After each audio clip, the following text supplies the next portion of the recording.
Happy Saturday, everybody. Welcome to another episode of China Update, where we discuss leading political, economic, and geostrategic analysis on the world's number 2 economy. My name is Tony. It has been a big week. It is a big episode. There is a lot to cover. So let's jump in. And first up, we begin with the US-China technology war. Chinese technology companies remain intent on acquiring NVIDIA artificial intelligence processors, even as Beijing discourages purchases of US hardware and Washington tightens export rules.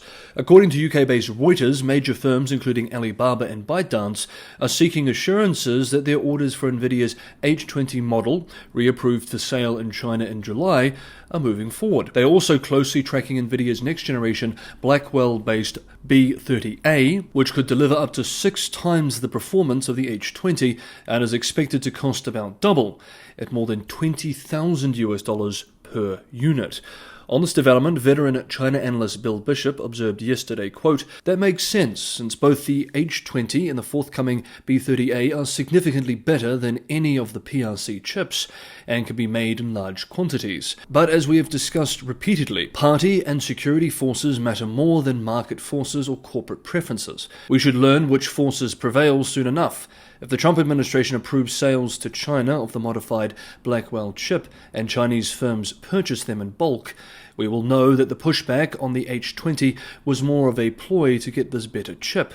But if PRC officials still discourage PRC firms from buying that much more advanced chip, then it will be hard to see how NVIDIA sales to China recover, as the top leadership have set the course for accelerated indigenous production of the PRC AI technology stack." End quote. Industry insiders told Reuters that Chinese buyers view the B30A's potential price-to-performance ratio as attractive, particularly as suppliers from domestic chipmakers Huawei and Cambrion remain limited. Engineering teams at several Chinese firms said NVIDIA's chips continue to outperform local alternatives, keeping demand strong despite Beijing's push for self-reliance.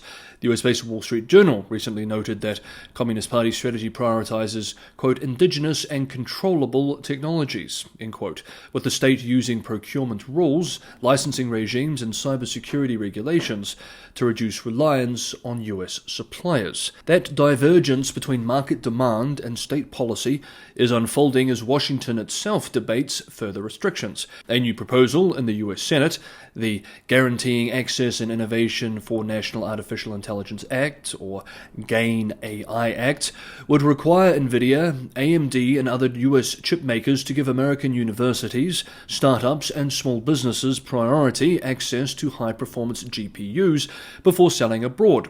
The bill also contemplates barring the export of top-tier processors outright. NVIDIA criticized the measure as, quote, doomer science fiction, end quote, warning it could damage US companies while doing little to slow China's AI development. The private sector is also acting independently. San Francisco-based Anthropic has announced it will no longer sell Claude AI services to companies with majority Chinese ownership, including giants such as ByteDance, Tencent, and Alibaba. An Anthropic executive told the UK-based Financial Times the move closes a loophole that had allowed Beijing to benefit from frontier AI systems and aligns with the company's commitment to advanced democratic interests. Meanwhile, Chinese startups continue to advance their own capabilities. Bloomberg reported that Hangzhou-based DeepSeek is preparing to launch an advanced AI agent by late 2025, designed to execute multi-step tasks with minimal direction and learn from past actions, an effort clearly aimed at rivaling OpenAI. Despite pressure from both Washington and Beijing, Chinese firms appear determined to secure access to the most powerful chips available, showing once again how central NVIDIA remains in the global AI race. Next up, we move to geopolitics. General Secretary Xi Jinping held an official meeting with North Korean leader Kim Jong-un this week, marking Kim's first trip to China in 6 years. The visit coincided with Beijing's massive military parade commemorating the 80th anniversary of Japan's defeat in World War II, which we covered earlier this week. Kim, who has since departed Beijing on his armored train back to Pyongyang, used the occasion to reaffirm strategic ties with China while signaling his intent to deepen economic economic and political cooperation. According to the official readout, Kim pledged that North Korea was, quote, willing to maintain close exchanges, end quote, with China at all levels, ranging from party building and governance to economic development. He emphasized the importance of expanding, quote, mutually beneficial economic and trade cooperation, end quote, and praised China's, quote, fair position, end quote, on the Korean Peninsula issue. The meeting was their sixth encounter, with the previous five occurring between 2018 and 2019, when Kim sought Beijing's support for his diplomacy with Washington and Seoul. This latest meeting, however, took place against a markedly different backdrop. With his relationship with Russian President Vladimir Putin strengthening, Kim arrived in Beijing with renewed leverage. Analysts suggest that his improved ties with Moscow may encourage Beijing to provide more economic and political support than in the past. Do Jin-ho of the Korea Research Institute for National Security noted that Xi and Putin's high-profile treatment of Kim at the parade signaled tacit acceptance of Pyongyang's nuclear ambitions.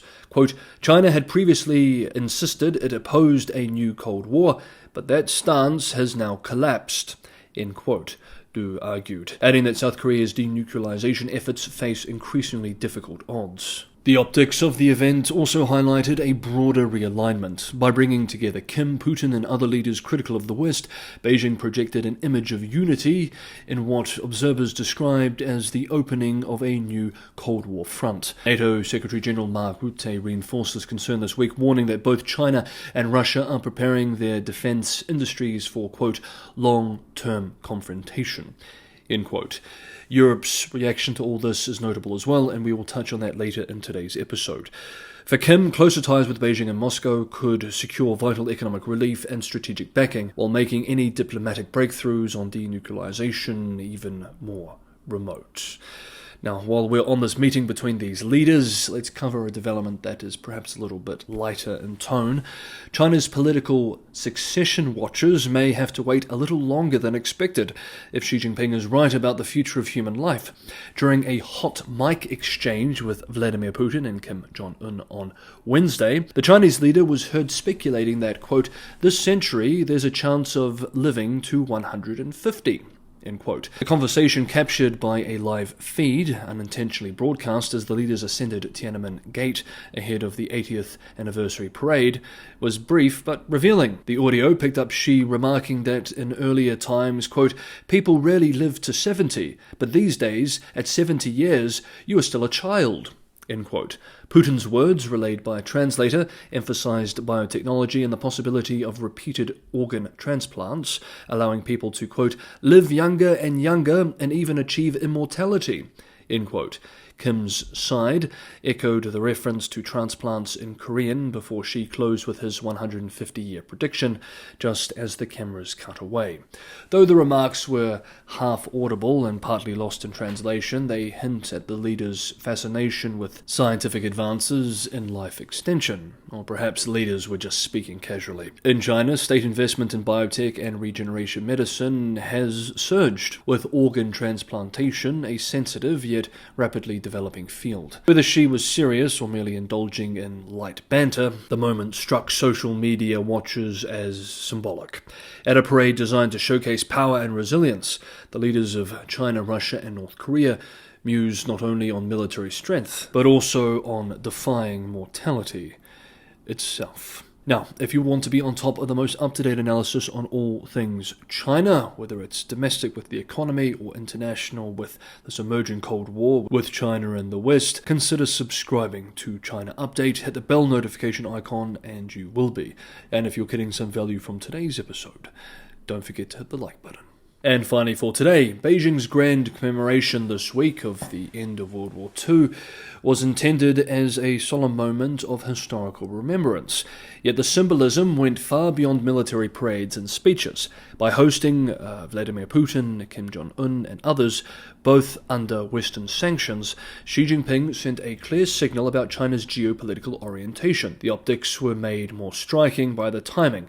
As Putin stood alongside Xi and Kim, Russian forces launched one of the most devastating barrages of missiles and drones against Ukraine since the start of the war, forcing NATO to scramble jets along its eastern flank. The coordinated spectacle was a naked showcase of what EU Foreign Policy Chief Caius described bluntly as, quote, an authoritarian alliance seeking a rapid progress towards a new world order, end quote. At a press conference this week, Caius emphasized that the emerging bloc was not simply anti-Western, but a direct challenge to the rules-based international order. She also noted China's role in sustaining Russia's war machine, pointing to evidence that Chinese firms have exported engines, microchips, carbon fiber, and other crucial drone components worth tens of millions of US dollars to sanctioned Russian companies.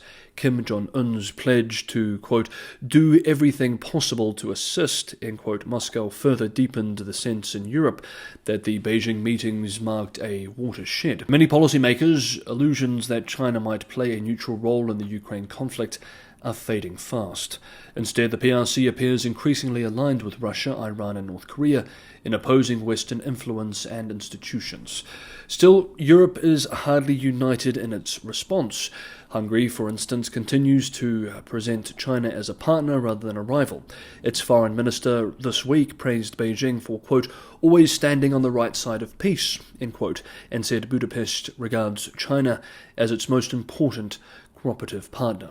This position contrasts sharply with Brussels' official line and highlights divisions within the EU about how to balance economic engagement with security concerns.